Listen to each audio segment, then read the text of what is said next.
We now welcome on board Ravi Jakhar, the Director Strategy and Group CFO at Allcargo Logistics, to talk about how their business has been doing.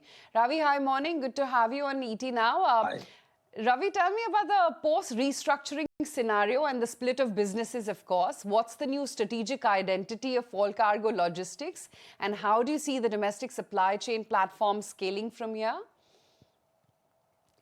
Yeah, so as you know, effective 1st of November, our demerger got effective, which means that the international supply chain business got demerged into Allcargo Global. And at this point in time, we had 12th of November as the record date when the Allcargo Logistics stock was trading, excluding the international business, which now would list separately under Allcargo Global. Of course, it's a mirror demerger, so the same set of shareholders, but it's a process that will be completed during the coming weeks to follow. What we see as Allcargo Logistics today is our integrated domestic supply chain business, which includes the B2B express business and the contract logistics, consultative logistics business, which was operating under a different entity. All of that holding structure, everything goes away. It becomes one simple integrated structure under Allcargo Logistics.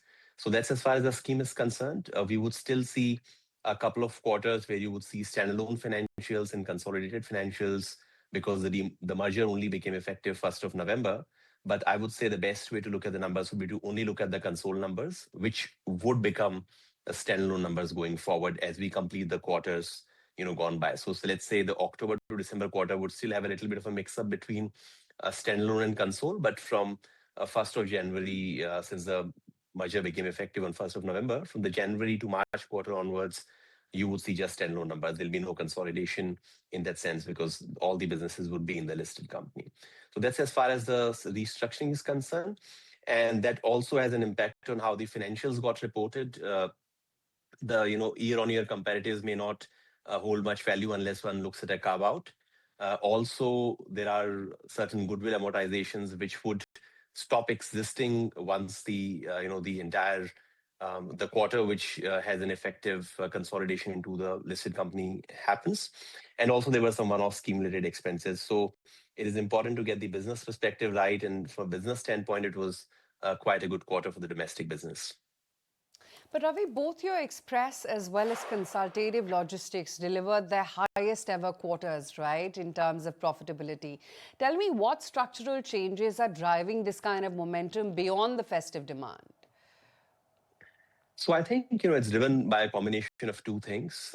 We saw revenue grow by 10%, and that led to a gross profit expansion as well. But what you would notice is there's been a very robust control on the overheads. And therefore, while the business has been growing, we've been able to bring down the SG&A costs. And that has kind of created an operating leverage, and the EBITDA has grown by more than 20%.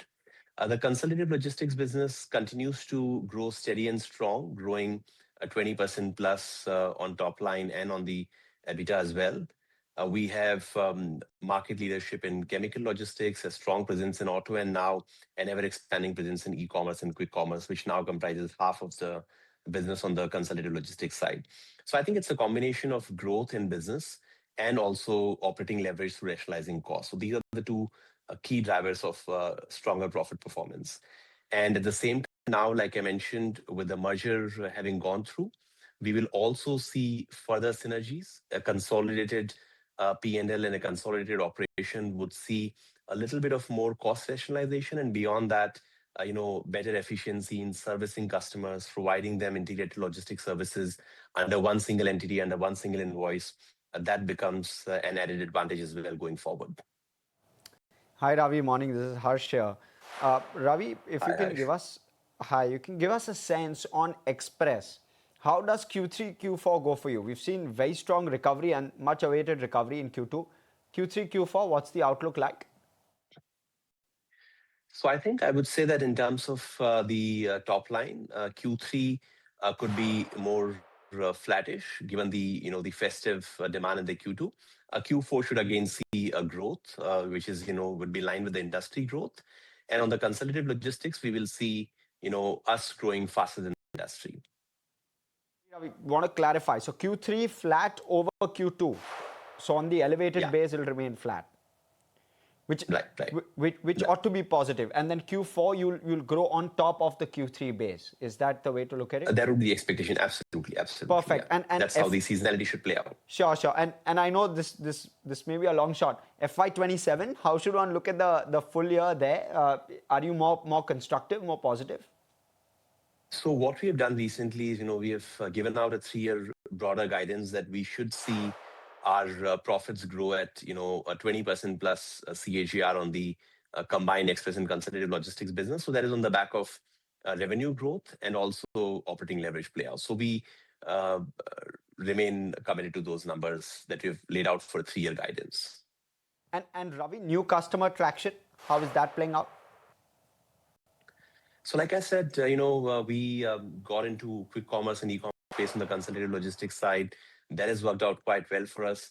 On the express business, we see there are immense possibilities to expand our customer base, primarily on the MSME space. On the key enterprise accounts, most of the key customers already work with us. There, the opportunity is to expand the wallet share by offering them, better services and thereby getting a higher share of wallet.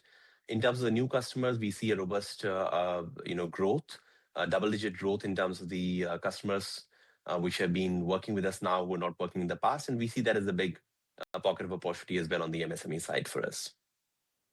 So, Ravi, with Allcargo Global set to list separately, how will the domestic business position itself against peers in the B2B service, surface and air express?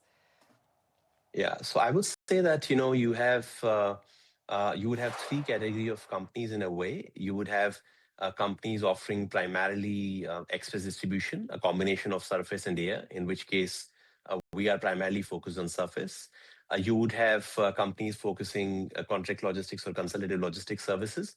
And I think Allcargo Logistics is perhaps in a unique position offering both consultative logistics and express logistics at scale, and thereby the opportunity for us to be that integrated service provider is somewhat a unique position for us. And Ravi, if I were just to get a sense of the industry as a whole, take a 30,000 feet view. Q2 was a tricky quarter, right? Because you suddenly had a demand glut all the way up to 22nd September. Thereafter, you had a very, very strong demand rush. And October, maybe again, that demand may have sustained. Give us a sense of how the industry is coping with that, and what are the challenges that you're seeing on ground, or is it okay? Has pricing at all evolved as a result of all of this? Give us a sense of some of those factors. Yeah, so I think pricing has largely been stable. We have not seen any volatility, and that's the nature of business as well. In terms of we are able to forecast demand well, particularly some of these decisions, like you spoke about the 22nd September, that was known well in advance. So I think not just us as a logistics service provider, but even our customers on their supply chain had planned that well. So there were a certain degree of peaks and troughs, but not necessarily unmanageable ones, and therefore it kind of sailed through well. And in terms of the festive demand, I would say October would possibly be slightly lower, and that's why I said that October to December as a quarter might be more flattish. So we saw somewhat demand peak in September, and now we expect that the demand should continue to rise in the Q4. Hey, Ravi, great chatting with you. Thank you so much for your time today. Thank you. Right.